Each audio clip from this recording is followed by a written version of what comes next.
ಧರ್ಮ ಕೇಳಿ ಉಗ್ರರು ಗುಂಡು ಹೊಡಿತಾರ್ರಿ. ಆರ್.ಬಿ. ತಿಮ್ಮಾಪುರ್ ಮಾತನಾಡಿದಾರಲ್ಲ, ತೀವ್ರ ಟೀಕೆ ಬೆನ್ನಲ್ಲೇ ಸಚಿವ ಆರ್.ಬಿ. ತಿಮ್ಮಾಪುರ್ ಯೂ ಟರ್ನ್ ಹೊಡೆದಿದ್ದಾರೆ.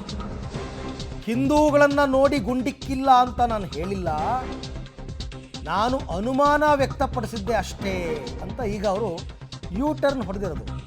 ಅಬಕಾರಿ ಸಚಿವರು, ನಾನು ಭಯೋತ್ಪಾದನೆಯನ್ನು ಖಂಡಿಸುತ್ತೇನೆ.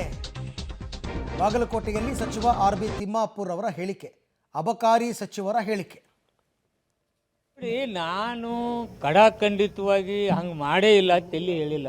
ನಾನು ನನ್ನ ನೋಡಿದಂಥ ಟಿ ವಿ ಚಾನಲ್ಗಳಲ್ಲಿ ಅದು ಬಂದಿರಲಿಲ್ಲ ಇರೋದ್ರಿಂದ ನಾನು ಸಂಶಯ ವ್ಯಕ್ತಪಡಿಸಿದ್ದೀನಿ ವಿನ ಅದನ್ನು ಓಯ್ದು ಇಲ್ಲ ಉಗ್ರ ಪರವಾಗಿ ಹೇಳಿದ, ಅವ್ರು ಮಾಡೇ ಇಲ್ಲ ಅಂತ ಹೇಳಿದ, ಹಿಂದೂಗಳನ್ನು ನೋಡಿ ಮಾತಾಡಿಲ್ಲ ಅಂತ ಹೇಳಿದ ಅನ್ನೋದು ನಾನು ಹೇಳಿಲ್ಲ ಅಂತ.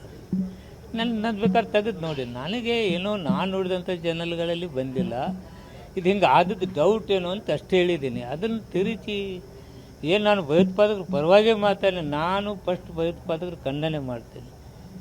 ಇದು ಅಲ್ಲಿಯ ಪ್ರವಾಸಿಗರಿಗೆ, ಸಾಮಾನ್ಯ ನಾಗರಿಕರಿಗೆ ನಾವು ರಕ್ಷಣೆ ಕೊಡ್ತಕ್ಕಂಥದ್ದು ಪ್ರವಾಸೋದ್ಯಮ ಎಲ್ಲ ಸರ್ಕಾರದ ಧರ್ಮ. ಆ ಪಾಲನೆ ಆಗಿಲ್ಲ ಅಂತಕ್ಕಂಥದ್ದು ನೋವೇ ನಮಗೆ ವಿನ ನಾವೆಲ್ಲರೂ ದೇಶದ ಪಕ್ಷ ಪಂಗಡ ಧರ್ಮ ಇಲ್ಲಿ ರಾಜಕಾರಣ ತರಲಾರದೆ ಎಲ್ಲರೂ ಒಗ್ಗಟ್ಟಾಗಿ ಇಂತಹ ಪರಿಸ್ಥಿತಿ ಎಲ್ಲ ಅಷ್ಟೇ. ಈಗ ಅವತ್ತು ಸಿದ್ದರಾಮಯ್ಯನವರು ಹಿಂಗೆ ಹೇಳಿದ್ರಪ್ಪ, ನಾವು ಯುದ್ಧದ ವಿರೋಧಿ, ಯುದ್ಧ ಮಾಡೋ ಅವಶ್ಯಕತೆ ಇಲ್ಲ ಅಂತ. ಅವಾಗೇನು ಅವರು ಟರ್ನ್ ನೋಡಿದ್ರು, ಅವಶ್ಯಕತೆ ಬಿದ್ದರೆ ಮಾಡಬೇಕಾಗತ್ತೆ ಅಂತ. ಎಲ್ಲರೂ ಆರಂಭದಲ್ಲಿ ಕಾಂಟ್ರವರ್ಸಿ ಸ್ಟೇಟ್ಮೆಂಟ್ಗಳನ್ನ ಕೊಡ್ತಾರೆ, ಜನ ಆಕ್ಷೇಪ ವ್ಯಕ್ತಪಡಿಸಿದ ಮೇಲೆ ಉಲ್ಟಾ ಹೊಡಿತಾರೆ.